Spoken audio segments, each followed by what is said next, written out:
Hi guys, Dr. B here. So this is our introduction to vectors. This is our new unit.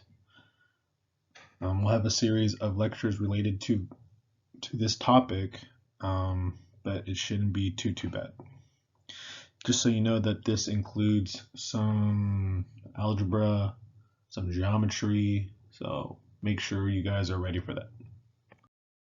So the differences between a scalar and a vector quantity, we kind of talked about these already. So a scalar quantity only has a magnitude and it requires two things: a value and a set of units, whatever it may be. Remember that scalars do not have direction, so such as mass, temperature, and speed.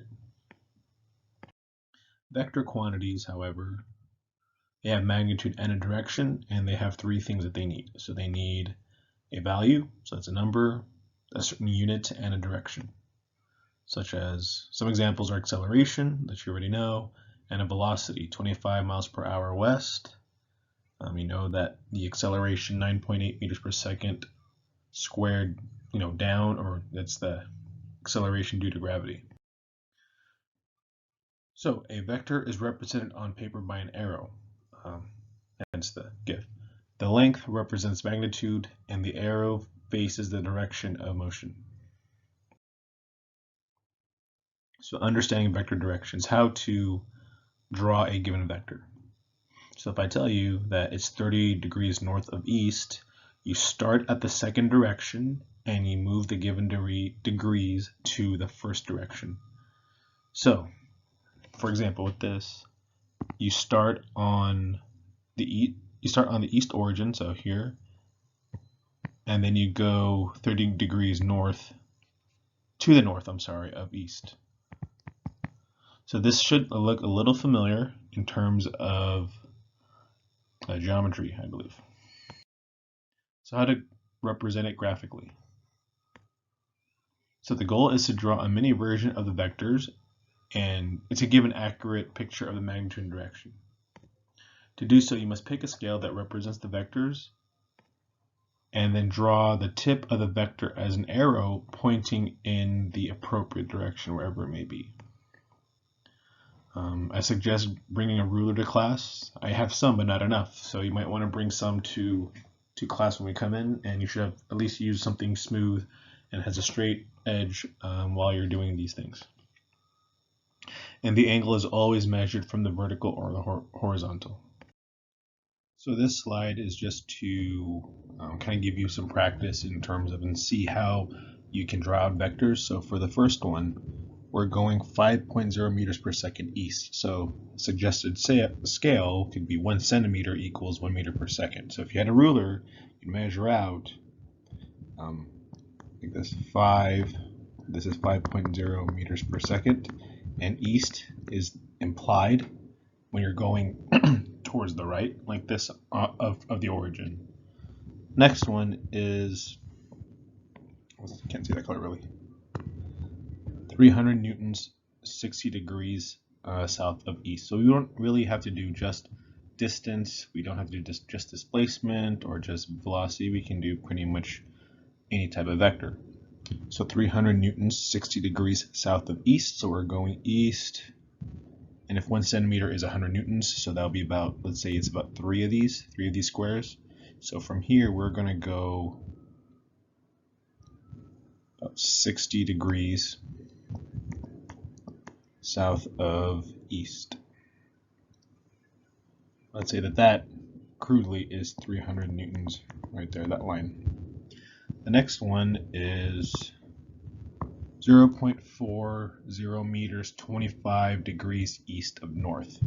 So according to the scale that we're going to use, 5 centimeters is 0.1. So this may not even fit on the graph. So let's make it a little bit smaller. So let's say that 1 centimeter is 0.1 meters on this graph, like one square. So we're going to start off from here, and we're going to go 25 degrees east of north. So that should be about here, and then that means that from the origin we're about there. So this is 25 degrees, and then this is 0.40 meters. So you can also specify a vector with a pair of coordinates and compared as measured from the origin. For example, our x and y axes are both displacements, and they're both in the center, and both in the unit of centimeters. So think of your graphs from geometry or algebra, whichever math class you had graphs in.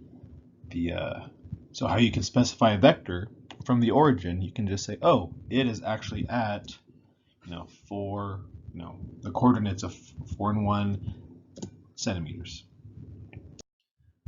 Suppose a person walks 3 meters to the right of the origin. So you can kind of visualize that on on a crudely drawn graph, and you're going to say, okay, so this person walks 3 meters to the right of the origin, meaning 0, 0, 0.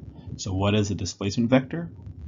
Well, now we are at 3, 0 meters. Those are our coordinates after the fact. A marble starts at the origin and moves to the right 5.0 centimeters. What is the new displacement in vector component terms? Same concept. So we're moving to the right on my XY graph like this. Moving over here. So that means that my new displacement is going to be, my x-axis is 5 and my y-axis is 0 centimeters. Suppose you move to the origin, to the right of the origin by 3.5 meters, then 5.6 meters. So just think of it coming from the origin. You can crudely draw this. So you move to the right of the origin by 3.5 meters and then up by 5.6. So then my final vector from the origin would be 3.5 by 5.6 meters. However, that's not the only thing we're dealing with when we talk about vectors. We're talking about breaking a single vector into two components, x and y. So this may look a little familiar, something you should be maybe aware of. Throw in some SOHCAHTOA, Pythagorean theorem, etc. So a truck carrying a film crew must be driven at the current velocity to enable the crew to film the underside of the plane. The plane flies at 95 kilometers per hour at an angle of 20 degrees relative to the ground. Okay? To stay beneath the biplane, the truck must be driven with the velocity equal to the x component of the biplane's velocity. So how are you going to determine what this velocity is, which is going to be the truck's velocity? Well, this one up here, this is the plane's velocity. It's going at 95 kilometers per hour at a 20 degree angle. So how do you figure that out? So what you're going to do is you're actually going to use your sine and cosine functions on your calculators to figure out, or to convert a vector into the coordinate way of looking at vectors. So you got to do some trigonometry. So you can see that the sine, S-I-N, not a sine, but sine, is related to the y velocity, and cosine is related to the x velocity. So how to use sine and cosine, if you remember SOHCAHTOA. So sine is opposite over hypotenuse, while cosine is adjacent over hypotenuse. So for now, we are going to pause here, and this will be the end for your lecture today. We will continue this when we come into class on either Monday or Tuesday, whichever day you come in, or A day, B day. Take care, guys.